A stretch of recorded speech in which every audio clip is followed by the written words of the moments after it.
sickos, perverts, and weirdos are in fact coming for your kids. And it's not just on the fringes of society, it's in the schools. Now, there's a powerful force emerging on social media. You're all familiar with libs of TikTok. Well, gays against groomers are fighting against the stereotype that being gay makes you a groomer, and they're fighting this battle hard. Take a look at this. There is no pride in indoctrinating children in schools.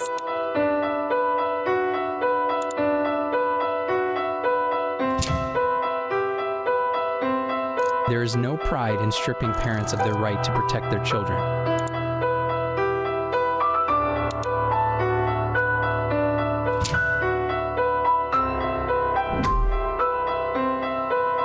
There is no pride in sexualizing children at drag shows.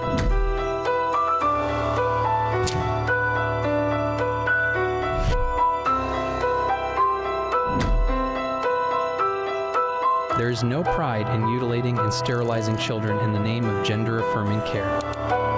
This June, what are you proud of? Because we have some issues that we need to talk about. We're fighting back from inside the community. Join Gays Against Groomers in the battle against radical gender ideology that is destroying our youth.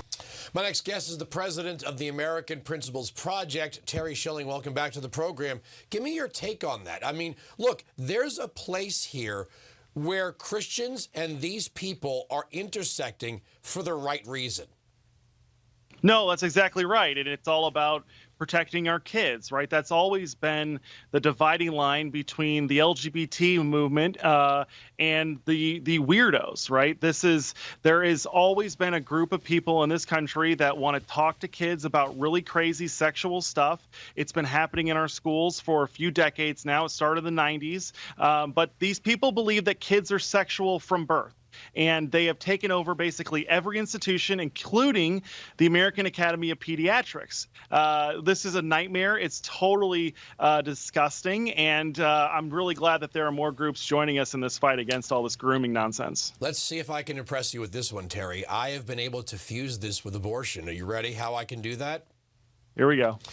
Planned Parenthood and other left-wing groups want underage girls to be able to seek an abortion without parental consent. Am I right? Yep. It's the same thing with the gender transition. Am I right? Absolutely. Okay, so the movement of people, if you don't want to be called groomers, they don't want to be called pedophiles, the movement of people that want children to be able to make decisions on what to do about their bodies will also give them the permission to do what they want with their bodies. Right? So it's what to do with their bodies, then what to do with their bodies. And that is we are one jump away from them talking about the age of consent as discriminatory. No, that's exactly right. And there's already a movement. It's called Minor Attracted Persons. They're trying to get this included in the alphabet mafia, and it's disgusting. But the other thing, Andrew, is that this whole thing that ties it together is money. Right? They want kids to be able to get abortions without their parents knowing because it's money. They want them to get sex changes without their parents knowing because it's money. These guys are making so much money, and it's from the insurance companies, it's from the hospitals, it's everything. And they're exploiting our children sexually, and it's disgusting. Talk to me about this Biden administration strategy with Planned Parenthood to keep secrets from parents, because this is something, when it comes to the government schools and the social transitions and the secrets, I said in the argument, if you see one of these pride events going on, make an appointment, go down to your kid's school and look around. You have every right to. You're a taxpayer. You're a parent. The school has no right to keep secrets from you. So what is Biden doing with Planned Parenthood here? Well, it all goes back to Biden and what he said publicly about 3 weeks ago, which is that these children don't belong to parents. They belong to all of us. Right. And so this is a movement. This has been happening for quite some time, but now it's happening at the federal level. It's happening at the blue state level. But now what they're saying is that these Planned Parenthood counselors can come into your kids' schools, have private conversations with them outside of the classroom and inside, and they can transition them. They can get them on puberty blockers. They can get them on cross-sex hormones, and they can even refer them to doctors who will mutilate them, all without ever having to tell your parents. What does this have to do with women's health care?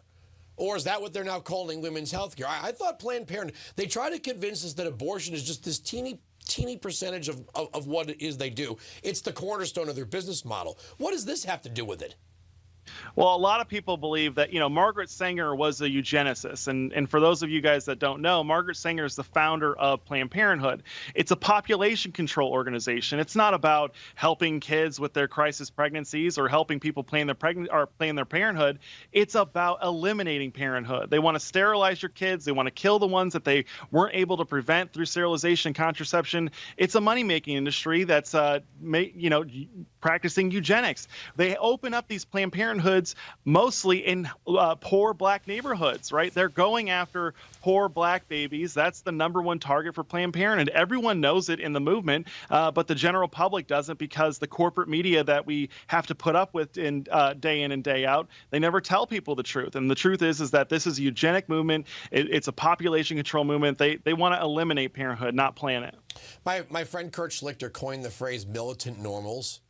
And I think there are people out there that will vote Democrat. They may have even just in their neighborhoods put out a BLM sign or one of those things that says, like, love is love and no human is illegal. But deep down inside, they know the nuclear family is the cornerstone of society and that it's a parent's job to raise their children with their values. When you have people that may not be consumers of conservative media seeing this stuff coming to their local school or their local Target or wherever it is, normal people, not that we're not normal, but they might not be consumers of conservative media. When that happens, that makes it mainstream. This rejection of this level of upending parents' rights and perversity and weirdness is now affecting people who don't call themselves conservatives. No, that's exactly right. And in fact, it's how Glenn Youngkin won that miracle race in 2021. They did focus groups. CNN did focus groups with Democrat women who had voted Democrat in the previous election. And they asked them why they voted for Glenn Youngkin. And it was simple, because Glenn Youngkin thought they had a seat at the table. Well, Terry McAuliffe said that he didn't want parents telling schools to teach. These people are so extreme and radical that they're turning off even their own base. And it's only a matter of time until the Republican Party finally gets its stuff together and starts really capitalizing on this at the national level. No, I don't agree with any of that. I disagree with any of that. This has turned into the rule of the few. Democrats like to say this is what democracy looks like. Literally less than 1% of the population is dictating the rules here. Like less than 1%. Well, it might be less than 1% of the population, but it's the vast majority. It's probably 99% of America's cultural institutions. I mean, they've infiltrated even the American Academy of Pediatrics, right? These are the children's doctors, right? American Medical Association, higher education, Hollywood, the mainstream media. Sorry, the lamestream media. They've captured it all, and so that's why we have to deal with this. But here's the thing, Andrew. Rasmussen just released a poll. 57% strongly agree that there are only two genders, and only 10% disagree with that statement. We are kicking their butts, even though they control all these institutions and are pumping in billions of dollars every year in the propaganda campaigns. It's not going to catch on. We have to finish the job, and that's only going to happen if Republicans weaponize this against Democrats and make them pay a political price. Yeah, it feels like we're winning without even trying.